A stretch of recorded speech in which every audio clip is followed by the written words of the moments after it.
Welcome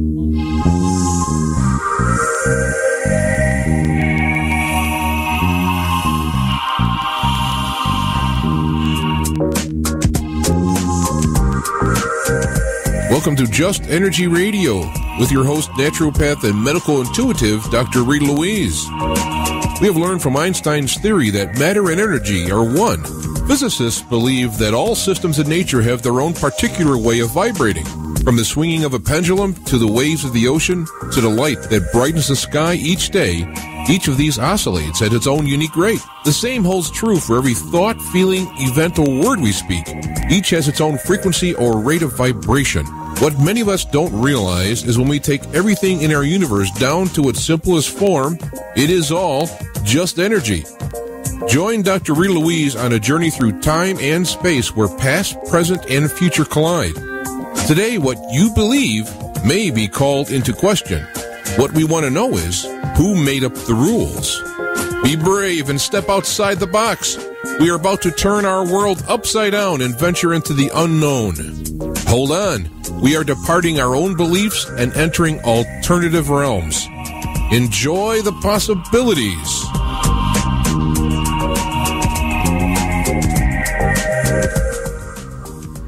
Hello and welcome to Just Energy Radio. I'm your host, Dr. Rita Louise, and thank you all for tuning into the show today. Just Energy Radio can be heard live each week on Thursday nights here on the Inception Radio Network. And the show is brought to you by SoulHealer.com, where you can discover all the products and services I offer that will help you experience health, healing, and wholeness in your life, including medical intuition evaluations, energy medicine work, and intuitive counseling, as well as a vast array of holistic products and supplements that you can get to help you along your path. Let's see. There are a number of ways if you are listening to the show in the archive or if you've missed a show that you can be kept informed of who's coming on the show.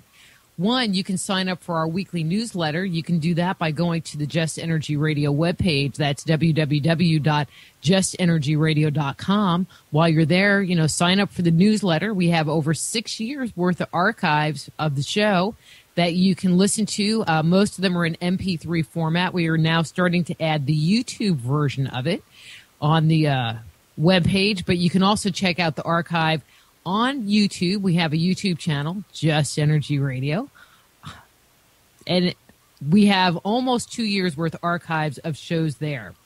Let's see. One of the other ways you can listen to Just Energy Radio is to download the app for your smartphone. And so go to the Google Play Store and type in Inception Radio Network, and you can download the little app for your phone.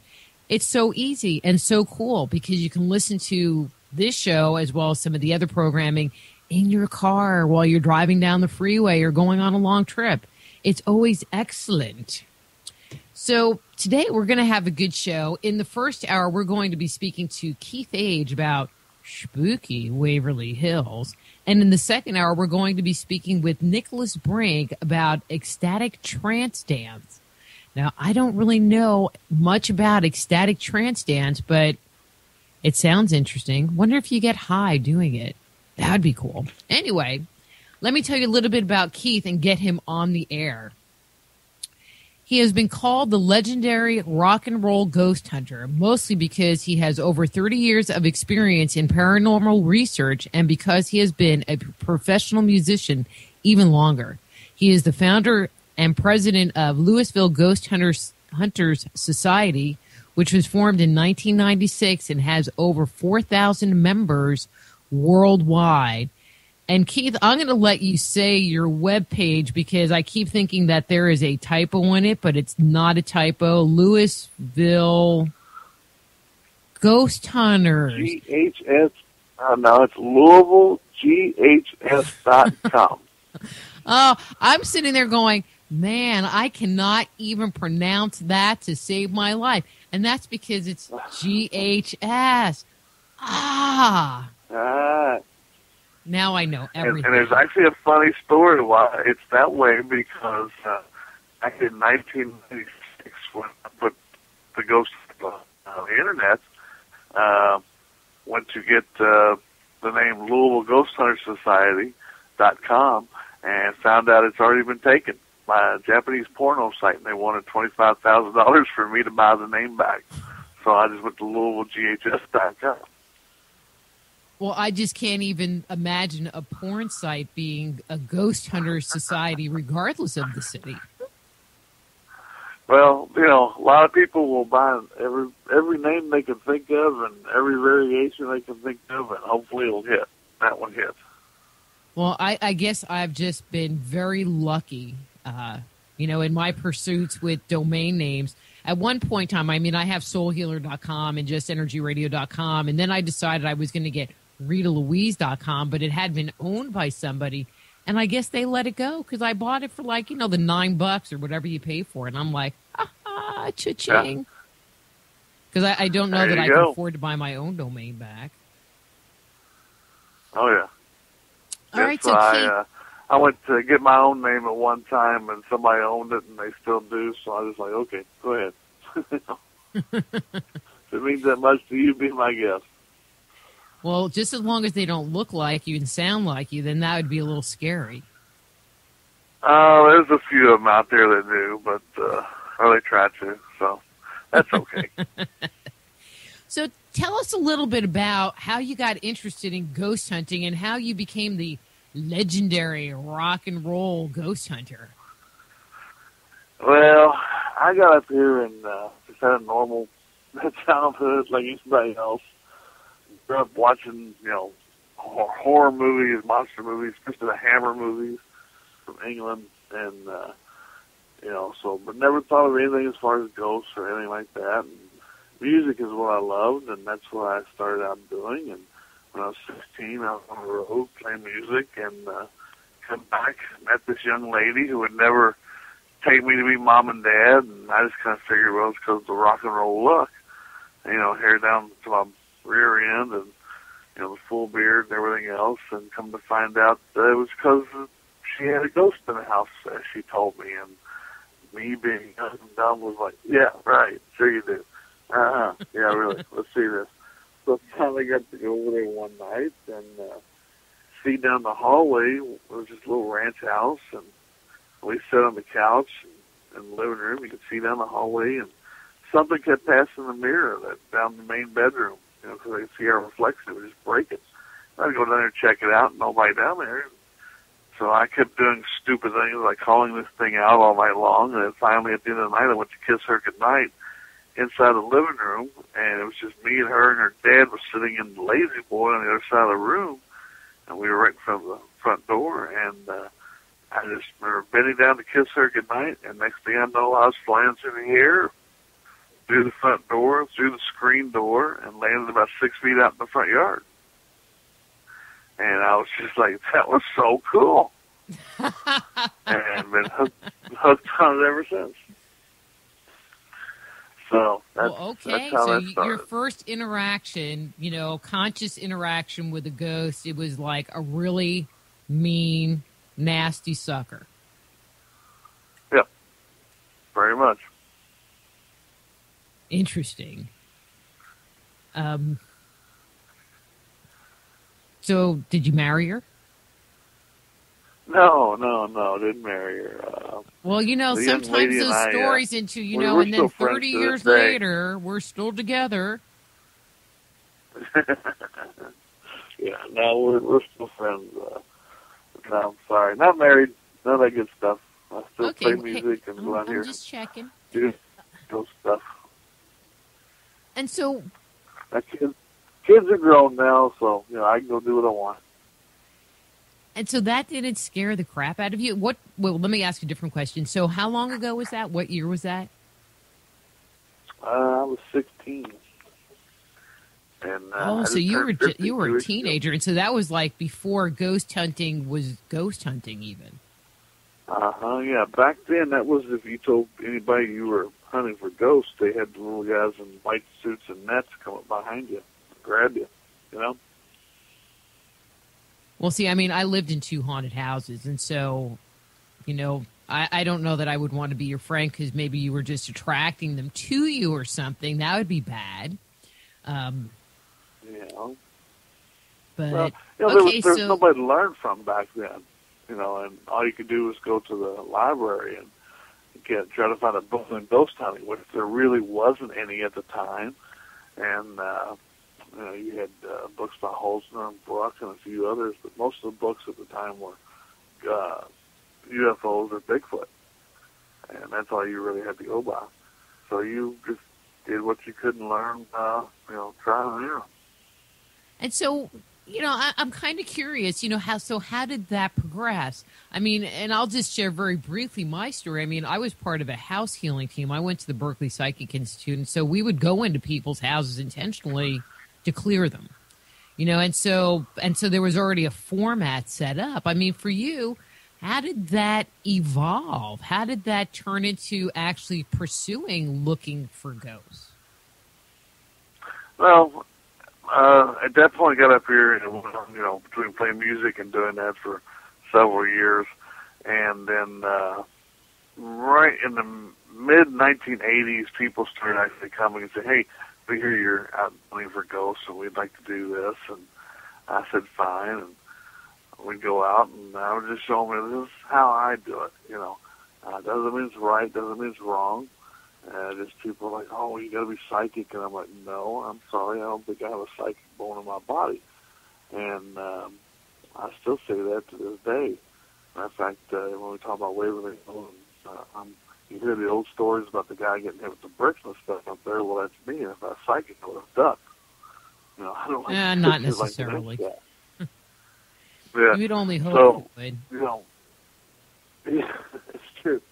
So, it just, people started just kind of coming to me, and that's how I started the Louisville Ghost Hunters Society, and just kind of grew from there. And then finally, Waverly Hills closed down in '81, and that became, Tales of Legend and everything else, and different haunted houses, and different places, and going out and investigating more and more stuff. In 1996, I put the Louisville Ghost Hunters on the internet, which is one interesting fact. If you go back to 1996, there were only 39 ghost hunting groups on the entire internet. Just 39. And, now look how many you got. And just kept going on and went on. Finally, in 2000, I met the new owners of Waverly Hills, and we started doing the tours up there and helping them clean up. And we went through that, doing stuff up there for 5 years, and met the Booth Brothers in 2003 up there where they were shooting death tunnel, and things started happening to them, and we shot Spook, the Ghost of Waverly Hills, and then Sci-Fi picked it up, and then 2 years later I left Waverly Hills because I couldn't do both that and go shoot the movies and everything else. So I want to talk about the Waverly Hills, but what is it like hanging out with the Booth brothers? I mean, I know Chris. I've hung out with him several times. I've actually never met Philip, because when we were at this one conference together, it was when he was really sick. And then the couple other ones, I don't know, he just wasn't there. So, but what is it like? I mean, because Christopher's a trip. Just in the general sense of the word, he's like the totally coolest trip. I just don't even know how else to describe him. But I just can't even imagine the two of them together. Well, let's just put it like this. When you put the three of us together, you basically have three musicians. And that's our mentality. That's why we've shot 10 movies together. And, I'm not only the host, but I'm also a producer for the movies. And, we have a tendency of thinking the same on a lot of stuff. So we do get along very well. And, Philip is a married man. Philip is a little more laid back than Chris is. Chris is more animated. Phil's a great guy. Cool.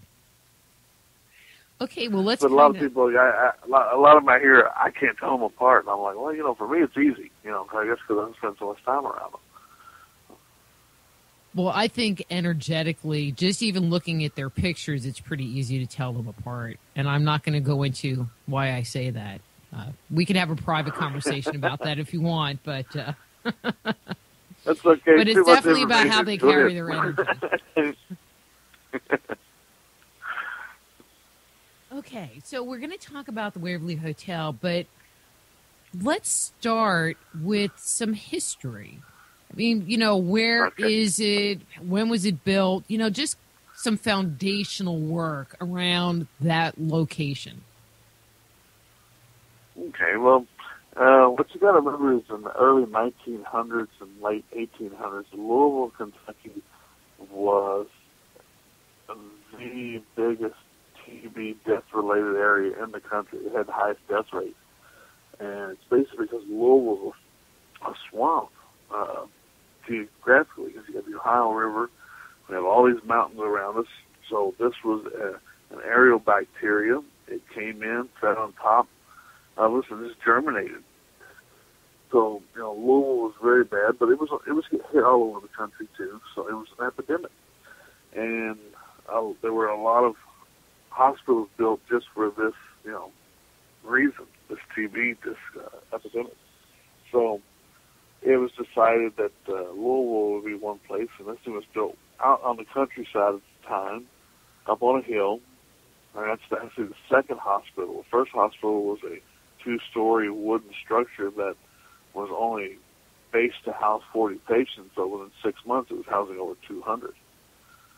So 11 entrepreneurs got together and they raised $11 million. They built the hospital that's up there now.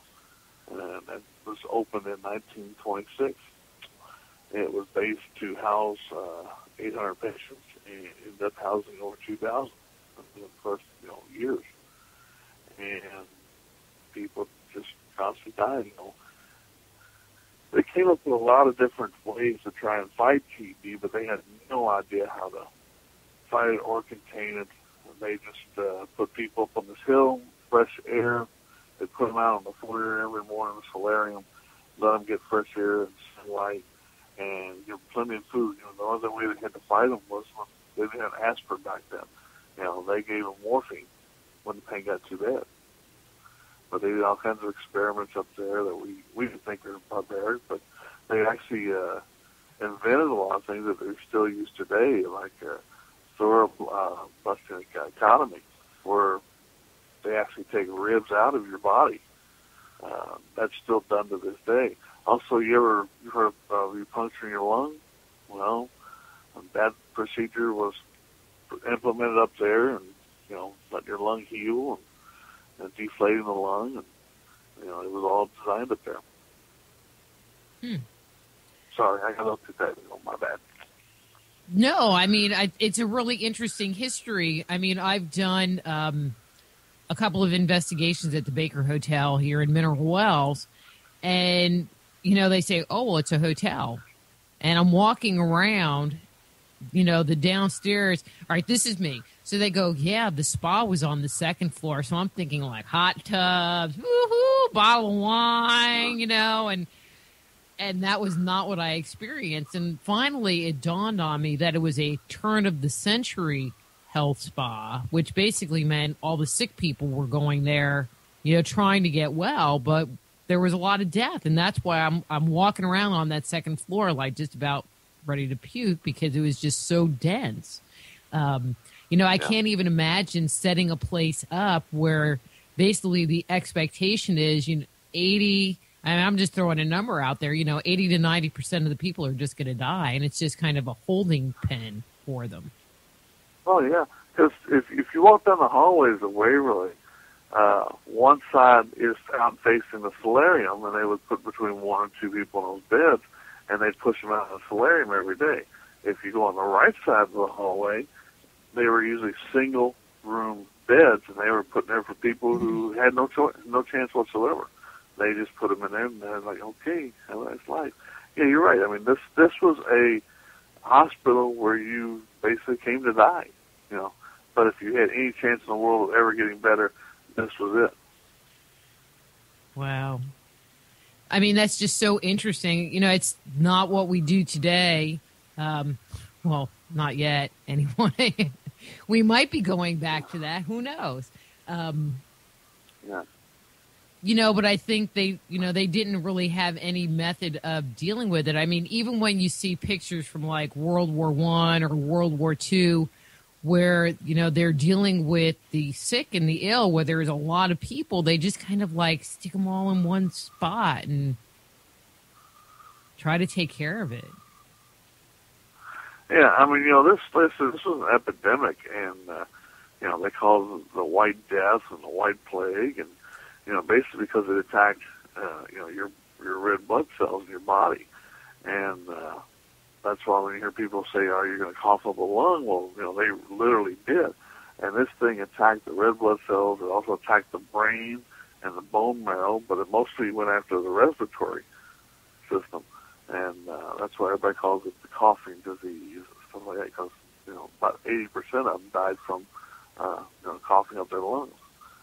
So they had different things they tried different things. They tried balloon therapy, where they would put balloons down into your lungs and try and expand them more and more. Hydrotherapy, where they pretty much crush you with the water, but they tried different things.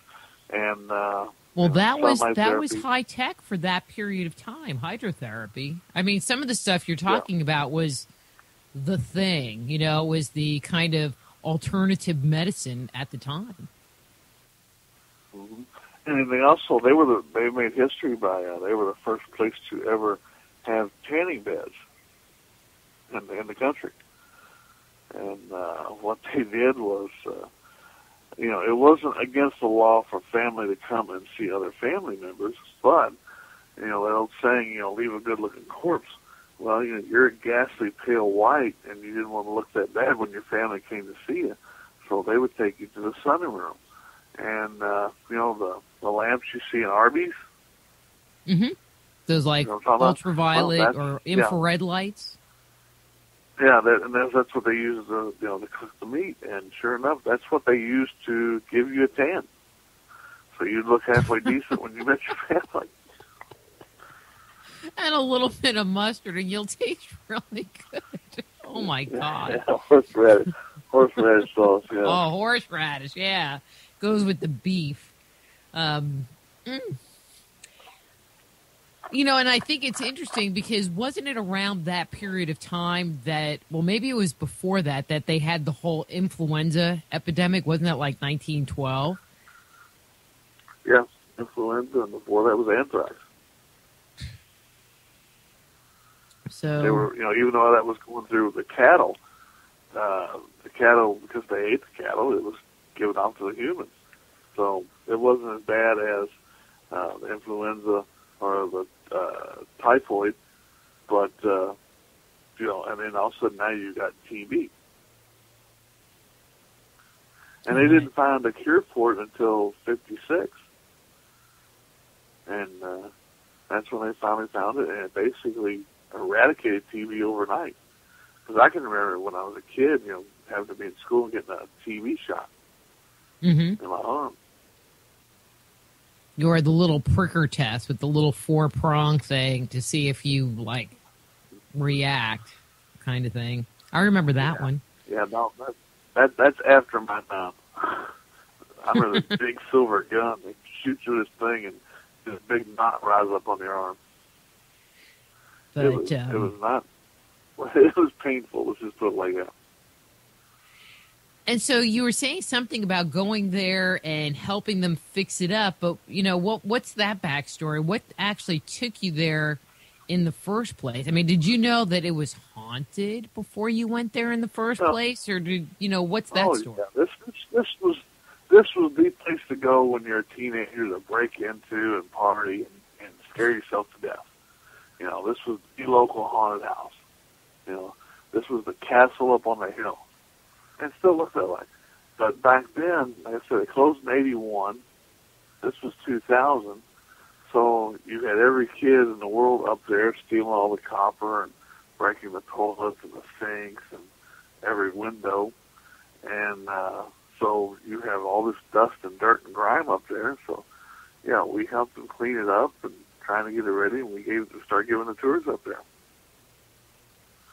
So that's the backstory on that. But that's when we started capturing little things like, it leaked like a sieve. You'd find 2 or 3 footprints through a puddle of water, and they'd be gone, and you walk through the same puddle of water, and you'd leave 15, 20 tracks. Or you find whole hallways full of footprints, rock hard, solid boots, things that don't have prints on the bottom of your shoes, pin heels, and barefoot, and you're just like, whoa, this is what I mean. If you look up your the bottom of your shoe, not very many shoes these days don't have a sole that has some impression on it, unless you have who's that a lawyer or a doctor or somebody like these who wear some really expensive shoes. Mm-hmm. And you're up there looking at this going, man, this is pretty wild. And then you get different body voices, and then you start catching the shadow people. And this all started, like I said, in 2000 as we were cleaning the place up and doing the tours. And that's how we started bringing out more and more information out of Waverly. So were there stories prior, because I want to, obviously we want to hear more stories, but were there stories coming out of there prior to your own experiences? Obviously there was a history that it was haunted, or else people wouldn't go up there, or at least, maybe the building just looks really spooky. But I don't think even if a building is old, it would get the spooky reputation unless it was spooky.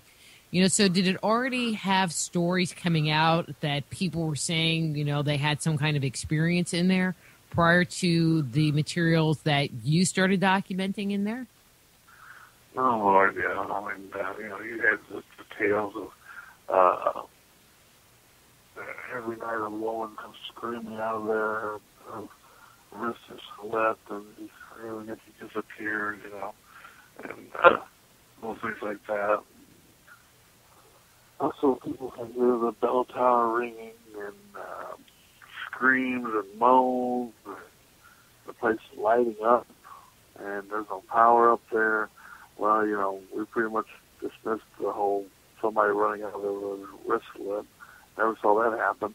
The bell tower ringing, well, it doesn't have a bell tower. That's the elevator tower. It just looks like a bell tower. It doesn't have a bell. So, there's a lot of things that we were able to debunk and, say, this really isn't true, but here's some stuff that is happening. Like people would say the place would light up. Well, yeah, you could stand out there in the parking lot and you could watch this place just light up. Okay, what does that mean? In the hallway. Light up as if there's no lights, no nothing, power in this place, completely dark, and all of a sudden the hallway would light up. And you could watch it move down the hallway from room to room. You're like, okay, now what is that? Well, let me ask a question then. Let me ask a quick question. So was it always electric, or was it there at some point in time that they had gas lights? Well, originally Waverly had gas lights, and there's still several that are still there. That still have the gas in them. The electric gas, not like water type gas, still combustible gas, and eventually they changed it over to electrical for everything. So, but the fact is, the power had been cut up there since 1981. But the power going up to it at all. They cut down the road. So there's no juice up there at all. And the boilers and everything else, they've been shut down for years. Well, and my comment is, if they ran gas, and there's really strong possibilities that someone walked with some kind of a lantern. Yeah, that's what I was going to say. Yeah, well, when we get up there, we lock the building up, and we know there's nobody else in there. And of course, just as soon as this thing starts lighting up and moving, we'd run back in the building, including the security and everything else up there. There's nobody there. And you get up to that point, and you're getting closer and closer to the area lit up. And, all of a sudden it just dies out. There's nobody around. I took a group of Louisville police officers up there, and they were pretty hyped up and doing a tour. And as we started going up to the fourth floor through the stairwell, the door slams. And of course, they all draw their guns, and all of a sudden this thing of light just goes by and starts going down the hallway. Well, problem is I'm standing between them and whatever this light source is. They're all got their guns ready to start shooting. Oops. Yeah, oops. It's like, didn't you ever see a spook before? Yeah. So, wait a minute, guys, welcome to my world. Really? And it's just kind of a weird question. You were talking about hearing voices, but you hear people coughing. Because you would think, if they're hawking up lungs, that would be a ongoing, constant kind of sound you would hear. Oh, a lot of the EVPs that we caught up there, which we've got hundreds, that's what you hear, coughing and moaning, and you hear people spitting. You also hear things that saying, TV's no fun, dying, get me out of here, just, all kinds of stuff like that. But, yeah, a lot of it is coughing sounds. But see, that makes sense. Chris Booth, when they were up there filming for Death Tunnel, they got some of their first EVPs, and they're like, what is this stuff? And, and it's still in it. If you actually listen to Death Tunnel, they left a lot of stuff in it, the actual EVPs. And, so if you don't catch some cool stuff, it's in there. So you were talking a little earlier about, a puddle of water, and then there would be footprints that you would see. Are things like that happening, in the same areas? And I guess where I'm going is that what's going on there. Do you think that it's more residual, what's the activity that's happening there? Or do you think it's active? If it's a combination of the two, how would you percentage that out? Well, I think it's more a percentage of both of them. And you got to remember, I haven't been up there since basically 2005. And the whole thing is, that would happen all over the place because, like I said, it looked like a sieve. We would get up there and find down the second floor, the whole hallway full, and then go up on the fourth floor, and there'd be a couple. One of the coolest ones and one of the best shots we ever got was a Louisville police officer went up to the fifth floor, opened the door, took the padlocks off. There's only one way in, one way out, unless you jump. And, open the door, and there's a puddle right in front of the door, and there is a single footprint of about 6 inches long, a child's footprint, barefoot footprint. It's one step and then gone. 10 feet to the other wall. He walked through, he left tracks all the way to the wall and down it. And this was in the middle of December. It's cold. That's pretty cool. I mean, kind of spooky. Yeah, he didn't come back no more. I just don't, people laugh at me because I think I'm more scared of the dark than I am scared of the ghosts. The ghosts don't scare me. The EVPs kind of creep me out if they're really clear. But there's a lot of people that put out EVPs, and I haven't listened to any of the material that you've put out in that area, so I'm not like pointing my finger at you or anything. But what you hear is like, and they're like, oh, well, that's it. Hey, let's go down to 7-Eleven and get a Slurpee. And I'm like, well, how did you get that? Yeah. You know what I'm talking about, right? I'm not a scientist in any way, shape, or form. And it's like, I have been called anti-psychic, and I'm like, no, I'm not anti-psychic. I said, but I'm more anti-idiot than anything. And when you bring me a ghost box or an attenuator that's just constantly cycling, and I hear, and you hear, the devil's coming to get you, I'm just like, really? Come on. And they're going, no. I see this, I hear this. No, that's not why I'm not saying energy is bad or anything that way. It's just a simple fact I can't quantify it, and to this date we can't figure out how to quantify it.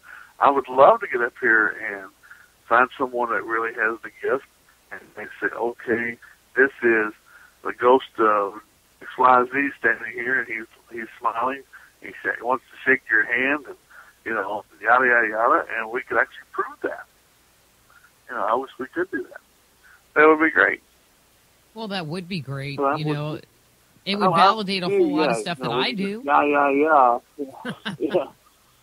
As opposed to just kind of being out there on the edge. I have some great friends who are psychic. We've been friends for years. Hayes and Chris Fleming and several other people. We might not agree all the time, but it doesn't mean we're not friends. And that's one of the biggest things with the paranormal world that drives me nuts. People are going, oh, no, this is my opinion. That's it's an opinion. Doesn't mean I don't love you at the end of the day, but, we're going to agree to disagree, and, we either quit talking about it, or you go get an axe, and I'll get an axe, and we'll get ready to have some fun. Really? Well, and I totally agree with your point, and I think it extends out, beyond just the ghost hunting world. There is so much going on, and I like to say in alternative thought, whether it's ghost hunting or Bigfoot or UFOs or psychic phenomena or, whatever. I mean, there's just so much out there. And until we do have proof, it really is just everybody's opinion and everybody's experiences, and we can trust somebody's experience and say, hey, well, there might be something to that, but to say, well, my opinion is the only one that counts is like, I don't think so. That just makes me not want to listen to your opinion. Yeah, and you're totally right. I mean, that's like people go, well, how come you don't call it's a ghost? And I was like, well, it's an anomaly. We don't know what it is. The term ghost has been given to us from several hundred years ago, and the way it was originally termed up was to scare children to go to bed at night. They created the ghost story, and that's how it got started. Over in the old country, and it was just brought over here. And we don't know what this is. This could be, the dead trying to talk. This could be little green men from Mars or some other planet that, we just don't know. And until we find some actual proof, people are like, well, we've got proof. We got this. And no, it's going to take more than just an EVP, and they're like, well, why? It's, here it is. And I'm like, I said, I've got a great EVP. I said, from a nursing home that's been closed down for 30 years in no electricity. You hear me talking to the owner of the place, and in the background, you hear the PA system, the nurses calling Dr. Cutler to room 304. There's no electricity in the building. Yeah, I didn't hear it. But until we can figure out how to prove, okay, this is an actual, quote, ghost, then we need to just say, okay, this is something else. We just don't know what it is yet. And I'm still waiting to see Satan tap dancing on the table in front of me. But you brought up a really interesting point is, not really knowing what the ghost is. I mean, I have a new book out that looks at mythology, and it talks about the gods of myth, and could the stories that we have in mythology be true? Man-made: The Chronicles of Our Extraterrestrial Gods, available on Amazon.com. Sorry, I just slid that commercial in. Anyway, but that wasn't my intention. Well, kind of, but not really. And what people will sit there and go, well, could the gods have been interdimensional beings? And it's like, well, obviously they could have. I mean, we don't have proof one way or the other. I mean, I believe that they were not figments of our imagination. Just like I don't believe that ghosts are figments of our imagination, but it's my belief.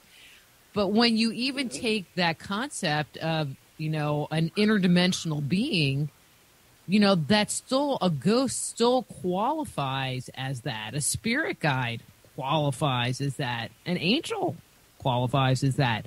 And how do you even separate those out? It's like, well, if there aren't any ghosts, then how can you say there are angels? Huh? Well, that's when you go back to the word paranormal. Because,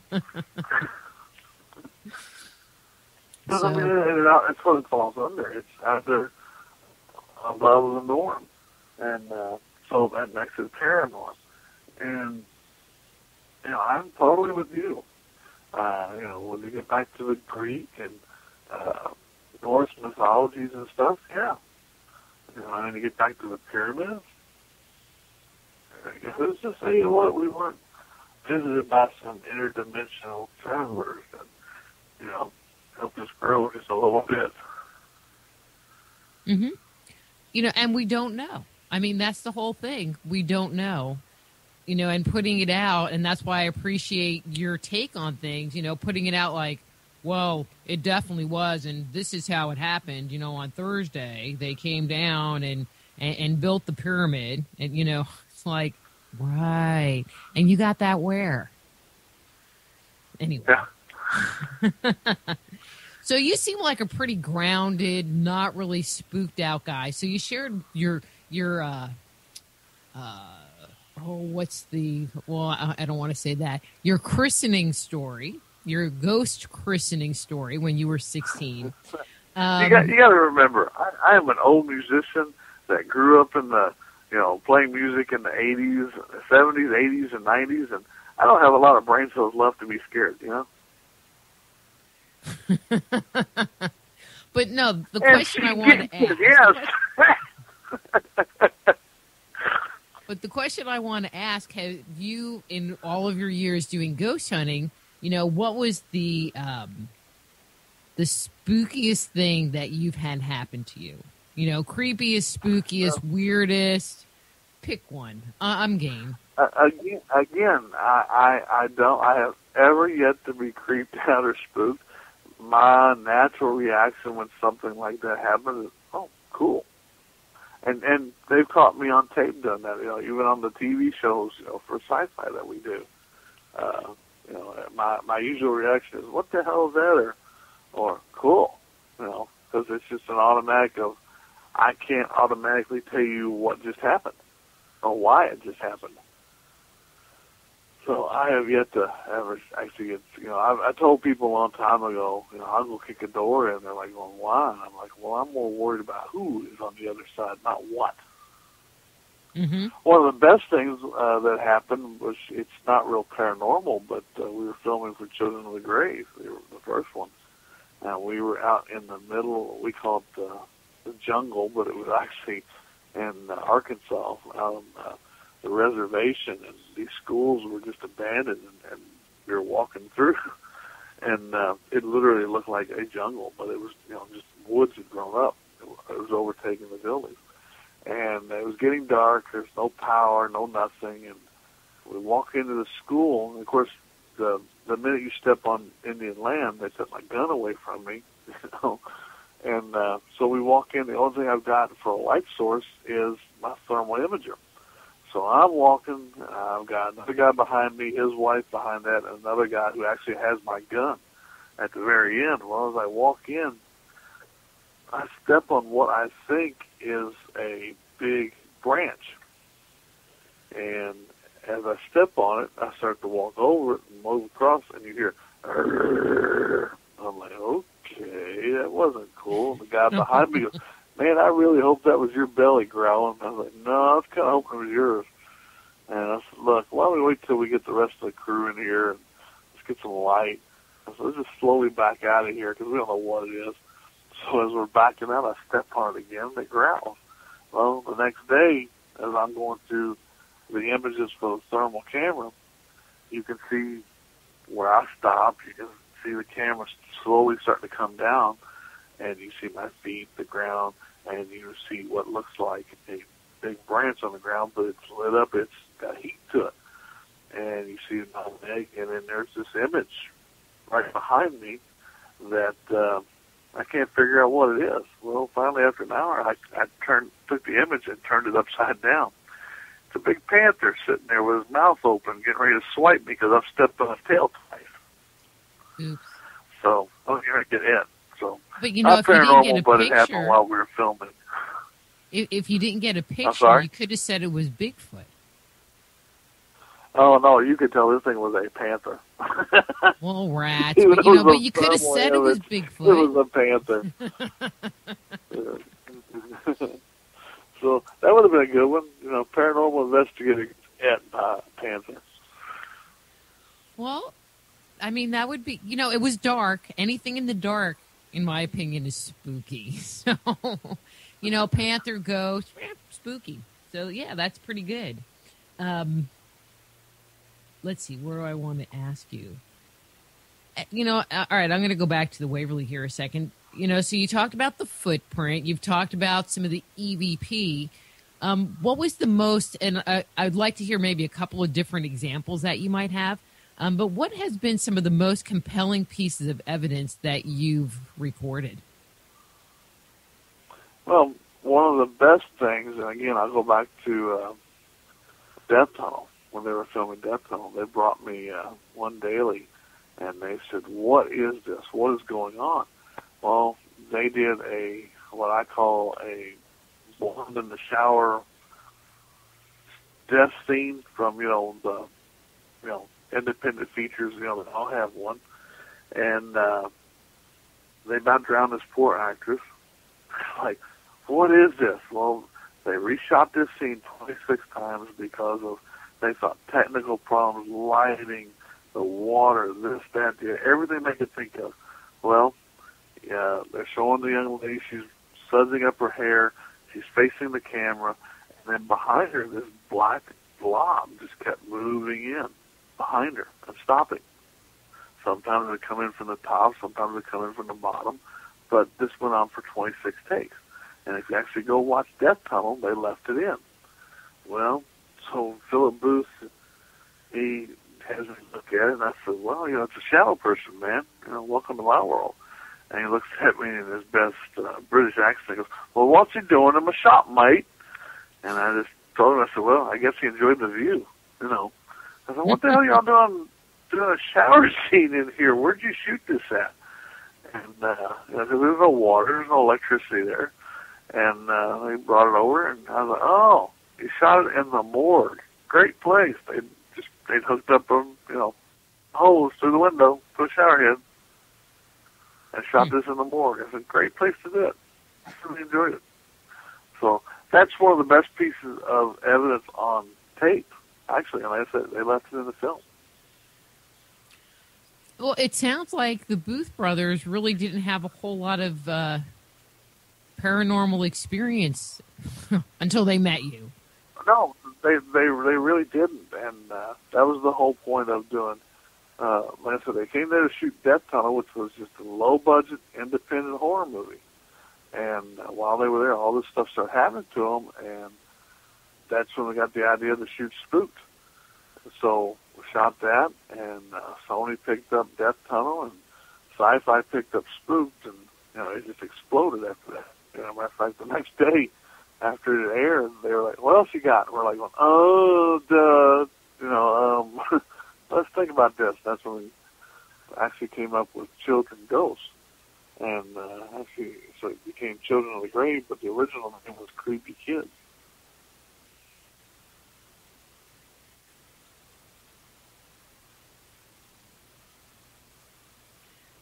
That's cool. Oh, yeah, okay. Yeah, I'm there. I'm sorry, my dog's starting to get restless, so I was kind of giving her the evil eye. Like, don't start barking. Well, how many movies have they made so far? You guys joined together and made so far, because there's been quite a few, haven't there? Yeah, we've actually shot 10 movies for Sci-Fi, and they've aired 7 of them. They've still got the other 3 to go. And of course, now they're airing them also on Chiller, so for Sci-Fi was Chiller. Wow, you're like a superstar. So are you in the movies? I mean, you said that you were the producer, but do you get like in the... I'm also the host. I'm the ghost hunter. Yeah, I'm the host. Oh, cool. That's cool.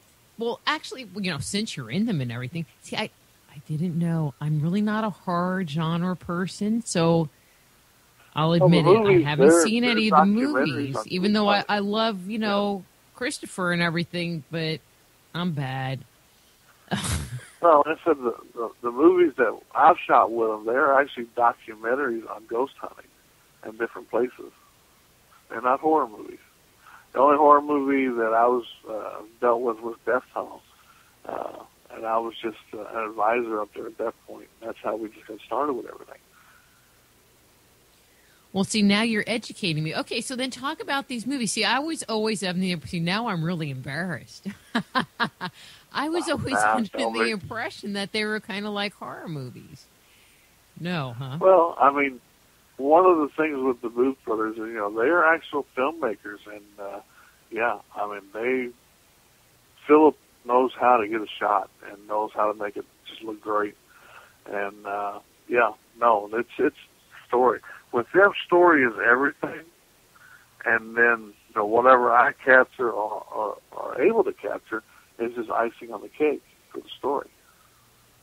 So, we did Spook, the Ghost of Waverly Hills, and Children of the Grave, and then we come out and did Soul Catcher, which we shot out in the Badlands, and let's see what else is in the Haunted Boy, then Children of the Grave 2, then The Unseen, and we just wrapped on 2 of them, plus we had a weekly series that we were filming for another channel, and they're getting ready to go start filming Death Tunnel 2, so we're busy.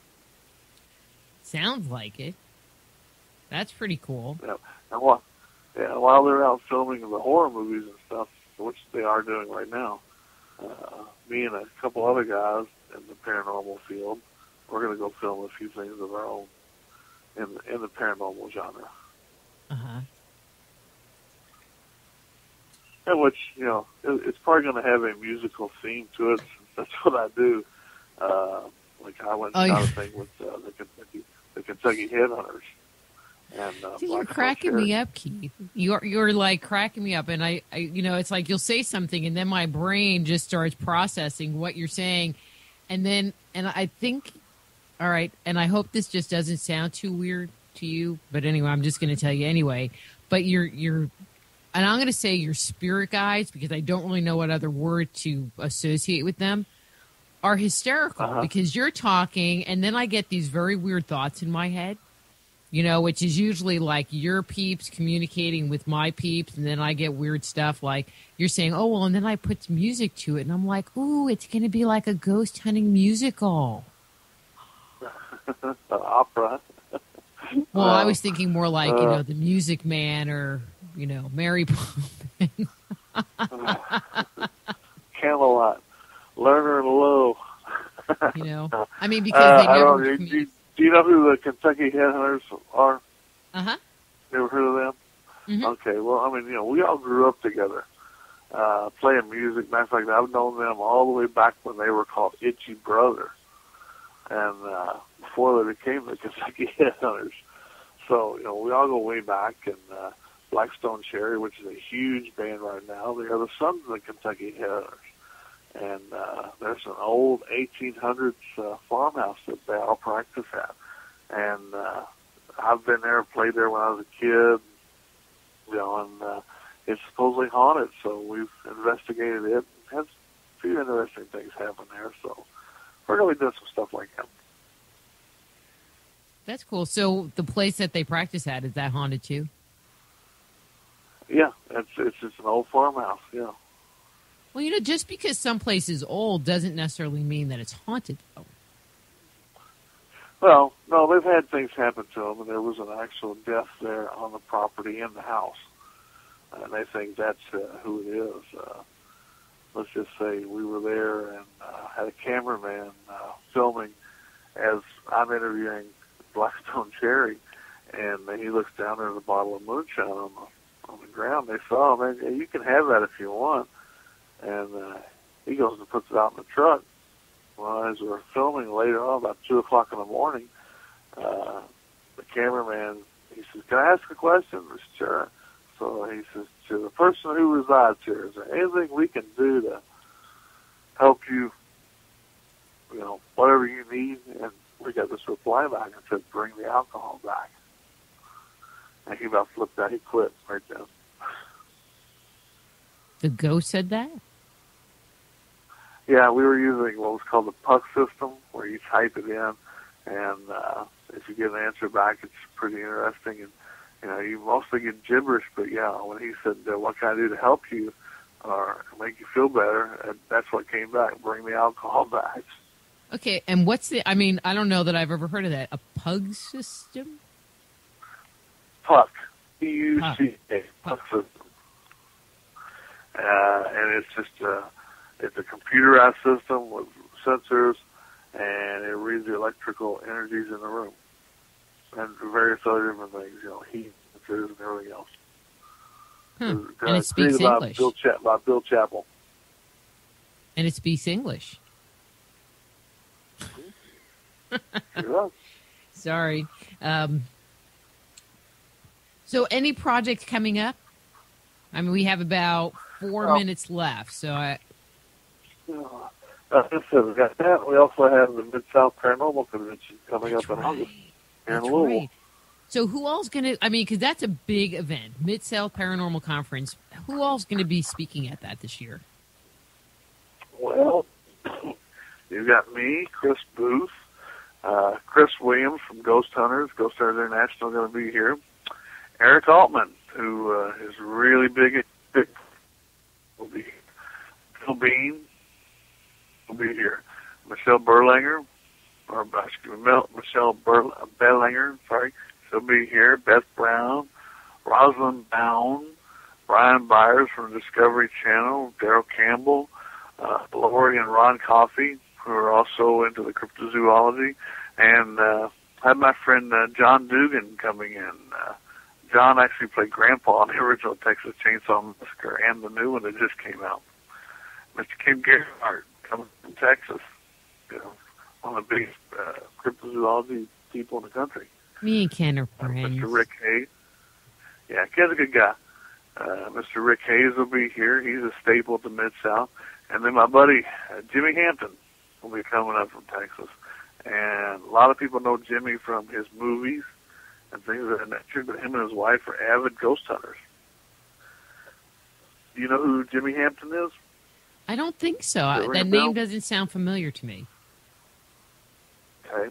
If I go back to an old TV series called F Troop, do you remember that? I do remember F Troop. I'm totally dating myself here, but I saw it in reruns. That's it. Okay. That's a good answer. Remember the guy that blew the bugle? Yeah. The arrow would get... that's and Jimmy his hat. Hampton. Yeah, I remember that guy. And then he also was nominated for an Academy Award for Sling Blade. He's done all kinds of movies. He was the original caretaker in the original Longest Yard with Burt Reynolds. Mm-hmm. A lot of people remember him now, though, mostly because he played the father of Teen Wolf. But him and his wife are avid ghost hunters. Wow. He'll be coming up. Mr. Ari Lehman, who was the first Jason Voorhees, will be here talking about Kabbalism. Justin Libbigs from Wisconsin will be here. Tim Mayo. Chris Nicoletti from Scared will be here. Jim O'Rear. David Roundtree will be here. My good Scotty friend. Rourke. Scott Tepperman from Ghost Hunters International. We have a magician coming in named Aiden Sinclair out of Las Vegas. Miss Shannon Sylvia from Ghost Hunters International will be there. Troy Taylor. We have the band called the Orb Tones that me and Bill Bean play in. We'll be playing on Friday night. And we have all kinds of stuff. We are actually also bringing in a voodoo priestess from New Orleans to talk about the zombie apocalypse, and which falls under the realm of the paranormal. We're going to be bringing in a few of my friends from The Walking Dead to sit on the panel, and Ken Gerhardt and John Tenney. John Tenney will be doing the hosting of it, but Ken Gerhardt will be on the panel of that. So we have a lot of things going on. We usually get between 2,000 and 3,000 people to show up for this thing. Cool. And that's scheduled. Oh, I just looked at the clock. The music is going to come up here in just a second. But when is that scheduled for? August 2nd through the 4th, and they can get their tickets or information at www.louisvilleghs.com. Okay. Thanks so much for coming on, Keith, and spending time talking to us about ghost hunting and all that good stuff. And thank you for having me. I appreciate it. All right, but I'm going to have to talk to you about coming to your event because I've been wanting to go, and now that we're buds and everything, you never know. Sounds good. It can happen. Thanks all. Okay, I'll talk to you later. All right, that's Thank Keith. you. Thanks for having me. Thank you. That's Keith Age. His webpage is LouisvilleGHS.com, and we are going to be back with Nicholas Brink after these words. Right after these messages.